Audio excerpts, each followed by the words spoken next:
ശിവമോ എന്തിനാണ് നീ കഴിയുന്നത്? എനിക്ക് മനസ്സിലാക്കി നിന്റെ ദുഃഖത്തിന്റെ ഒരംശമെങ്കിലും എനിക്ക് പങ്കിട്ട് നിൽക്കുവാൻ സാധിച്ചെങ്കിലും എന്നെ കാണുവാൻ കഴിയാത്ത, എന്നെ ദുഃഖങ്ങൾ കാണുവാൻ കഴിയാത്ത എന്നെ ബാധിച്ച ഈ ലോകത്തിൽ ഇനി ഞാൻ എന്തിന് ജീവിക്കണം? അതുവരെ അത് ചെയ്യരുത്. നിന്റെ കണ്ണിന് കാഴ്ചയില്ല. ലോകത്തിന്റെ നിമിഷം മാറ്റാൻ ഒരാദിത്യം ഉദയം ചെയ്തിട്ടുണ്ടല്ലോ. അവനാണ് നിന്റെ സ്നേഹിതൻ. അവൻ നിന്നെ തേടി വരും. അതെ, ആ സ്നേഹിതനെയാണ് ഞാൻ കാത്തിരിക്കുന്നത്. പ്രവാചകന്റെ വാക്ക് വെറും വാക്കാവില്ല. ക്രിസ്തുവിൽ സ്നേഹം നിറഞ്ഞ കുട്ടികളെ മാതാപിതാക്കളെ ഞങ്ങൾ അവതരിപ്പിക്കുന്നു സ്നേഹിതൻ. സ്നേഹിതൻ സ്നേഹിതൻ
നിങ്ങളുടെ കാരുണ്യമാണ് എന്റെ ഭക്ഷണമായി മാറുന്നത്.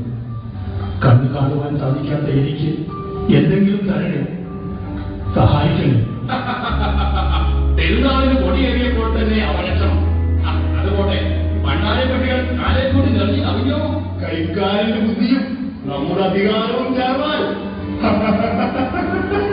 വളർത്തിയതില്ലാതെ വിളമ്പിയാട്ടെ. ആ തച്ചൻ ജോസഫിന്റെ മകൻ അവരെയാണല്ലോ അവർ അന്വേഷിക്കുന്നത്. പാവങ്ങളും രോഗികളും കുരുടനും മധുരനും എന്ന് വേണ്ട, എല്ലാവരും അവന്റെ പുറകെയാണ്.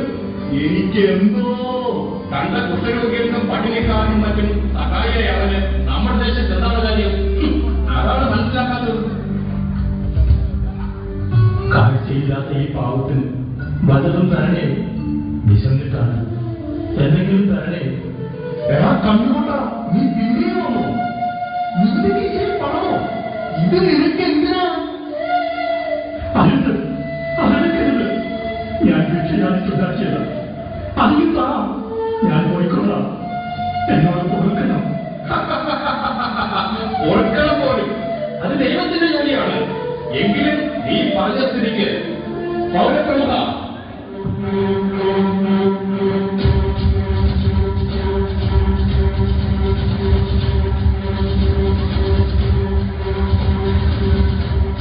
ഉപദ്രവിക്കരുത്. വിശന്നപ്പോൾ കൈ നീട്ടിയതാണ്. ഒരു നേരം വിശപ്പടക്കാൻ. അത് ശരി, വിശന്നപ്പോൾ കൈ നീട്ടുകയോ? അപ്പോൾ കാല് നീട്ടുന്നപ്പോഴായിരിക്കും. പെരുന്നാളിന് വരുന്ന വിശ്വാസികൾക്ക് തടസ്സമുണ്ടാക്കാൻ വന്നിരുന്നു. വിശപ്പിന്റെ പേരും പറഞ്ഞു. ആട്ടെ നീ എങ്ങോട്ടുകൂടെ യാത്രയാണല്ലോ. വല്ലാത്തൊരു ഭാണ്ഡക്കെട്ടുമായി. അതേ സ്നേഹിതരെ, വിശപ്പൊരു സത്യമാണ്, ദുഃഖം പോലെ തന്നെ. അത് കാത്തു നിൽക്കുമ്പോൾ ചിലപ്പോൾ പിടിച്ചു നിൽക്കുവാൻ സാധിച്ചെന്ന് വരില്ല. നീ എന്താണ് വിളിച്ചത്? സ്നേഹിതനെന്നോ? കാശിന് വകയില്ലാത്ത നിനക്ക് ഞങ്ങൾ എങ്ങനെയാ സ്നേഹിതനായിരിക്കുന്നത്?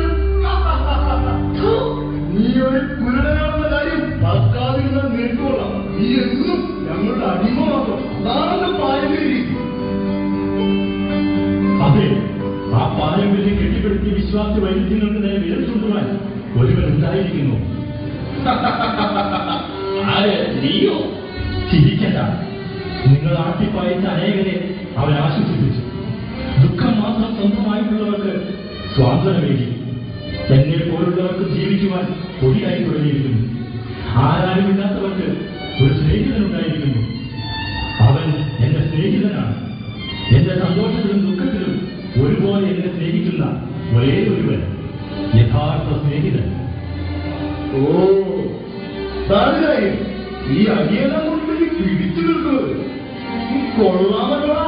എന്റെ അന്ധമായ കണ്ണുകൾ കൊണ്ട് ഞാനവൻ കാണുന്നു. കടക്കുമത്ത്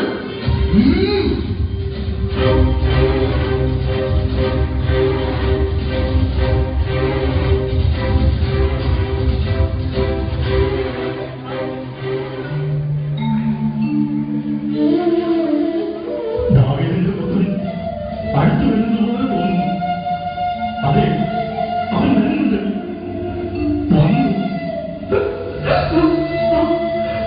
അവൻ വന്നു. ജനത്തേക്ക് വന്നു. എന്നെ തേടി വന്നു.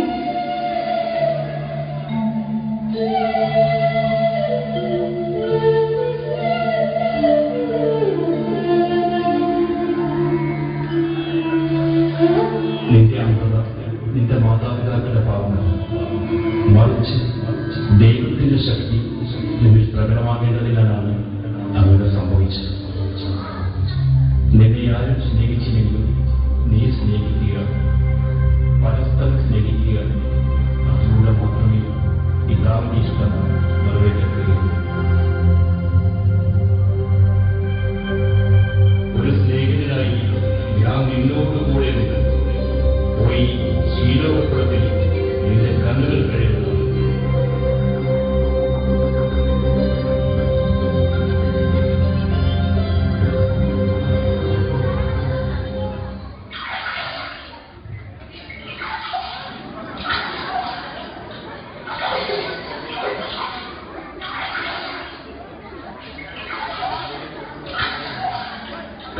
Oh,